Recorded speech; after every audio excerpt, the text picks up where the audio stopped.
Day 2 ng ating basement renovation. Tingnan natin kung ano yung mga pagbabago. Hanggang alas 3 lang sila ng hapon dito kasi siguro may iba pang ginagawa. Kaya ano lang sila, saglit lang. Ayan, ito yung nagawa nila ngayong araw. Naglagay ng frame para sa gagawing dalawang room dito sa basement. Kasi dati, isa lang ang room dito, malaki.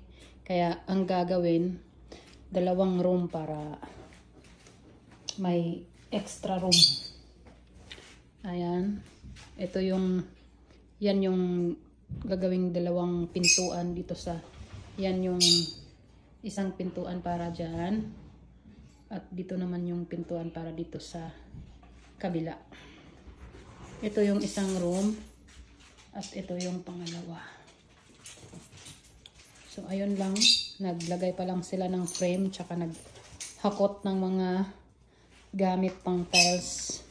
Siguro bukas. Uumpisahan na nila yung kanilang pagta-trials dito sa recreation area.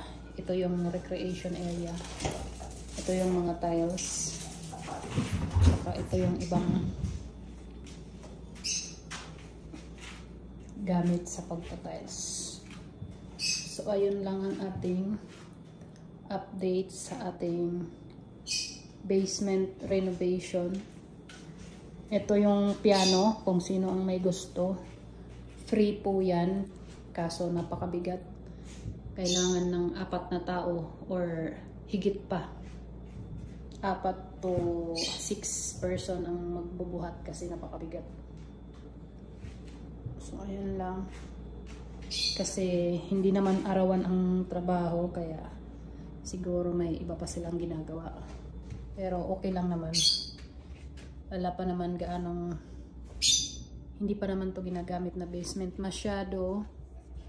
Pero hopefully, bago mag-winter, matapos na nila to. Ayan. Dito rin, ita-tiles to. Para malinis natin nan. So, ayan. At kanina nga palang umaga, ang pag-umpisa nila ay pinagbabaklas yung dating frame dyan. Yung sa unang kwarto.